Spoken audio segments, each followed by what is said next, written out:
السلام علیکم ورحمۃ اللہ وبرکاتہ۔ بسم اللہ والصلاۃ والسلام علی رسول اللہ، اما بعد۔ دیکھیں، اگر کوئی بجلی چوری کر رہا ہے تو آپ گورنمنٹ کو کمپلینٹ کریں، یعنی کوئی باقاعدہ درخواست دیں، اور ادارے والے کو یا وابڈا والوں کو، یعنی اگر آپ خفیہ رہنا چاہتے ہیں تو ان کو بتائیں کہ ہمارا نام سامنے نہ آئے، لیکن ہم یہ بجلی کی جو کرپشن ہو رہی ہے، جو چوری ہو رہی ہے، اس کو ہم واضح کرنا چاہ رہے ہیں، تاکہ ان لوگوں کی چوری کی وجہ سے ان کا ایکسٹرا برڈن ہمارے اوپر نہ آئے۔ ایک طریقہ یہ ہے،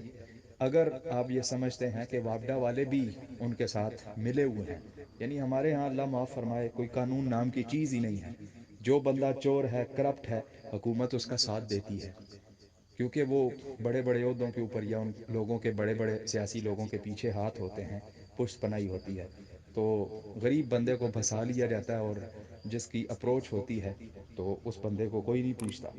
تو اگر آپ سمجھتے ہیں کہ آپ کی سنوائی نہیں ہو رہی، تو کم از کم آپ برائی کے اندر مبتلا نہ ہوں، آپ بالکل کنڈی نہ ڈالیں، بجلی چوری نہ کریں، کیونکہ یہ غلط ہے، اور غلط کام غلط ہے، شریعت اس کی اجازت نہیں دیتی۔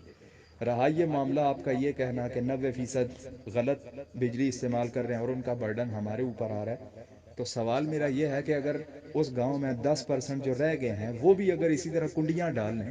تو آپ کیا سمجھتے ہیں کہ آپ کا بھی وہ جو برڈن، جو آپ بجلی چوری کریں گے اس طرح لیگل طریقے سے، کیا وہ دوسرے مسلمان پاکستانیوں کے اوپر وہ بوجھ نہیں جائے گا؟ بالکل جائے گا۔ اور ہماری غلطی، ہماری کوتاہی کی وجہ سے، گناہ کی وجہ سے اگر بوجھ کسی دوسرے مسلمان کے اوپر جائے، تو کیا اللہ کی عدالت میں ہم سے سوال نہیں پوچھا جائے گا؟ بالکل پوچھا جائے گا۔ تو دو ہی طریقے ہیں، ایک تو یہ کہ یا تو کمپلینٹ کریں، دوسرا پھر یہ ہے کہ یا پھر یعنی انسان جو ہے وہ چوری سے اپنے آپ کو بچائے، کرپشن سے اپنے آپ کو بچائے۔ یہ نہیں ہے کہ دوسرے لوگ غلط کر رہے ہیں تو ہم بھی غلط کریں، جب ہم بھی غلط کریں گے تو ہم میں اور ان لوگوں میں فرق کیا رہ جائے گا؟ اور سوال یہ ہے کہ ہم بھی اگر کرپشن کریں گے، کنڈیاں ڈال لیں گے، میں آپ کو بتاؤں کہ ہم بھی گاؤں میں رہتے تھے، ہمارے گاؤں میں بھی بہت سارے ایسے لوگ ہیں، لیکن انہوں نے باقاعدہ بجلی کے بل میٹرز لگوائے ہوئے ہیں، حالانکہ گاؤں میں اگر کنڈیاں پھینکی نہ ہیں تو آپ کو پتہ ہے کہ آسانی کے ساتھ ہو سکتا ہے، لیکن اللہ کا خوف بھی کوئی چیز ہوتی ہے۔ ہم اگر بجلی چوری کریں گے تو اس کا بوجھ دوسرے لوگوں پر یقیناً جائے گا، اور ہماری وجہ سے کسی غریب کا چولہا بند ہو جائے، کوئی غریب یعنی اتنا پس جائے کہ جو بیچارہ بجلی کا بل تک جمع نہ کروا سکے، تو کیا اللہ کی عدالت میں ہم سے سوال نہیں ہوگا؟ بالکل ہوگا۔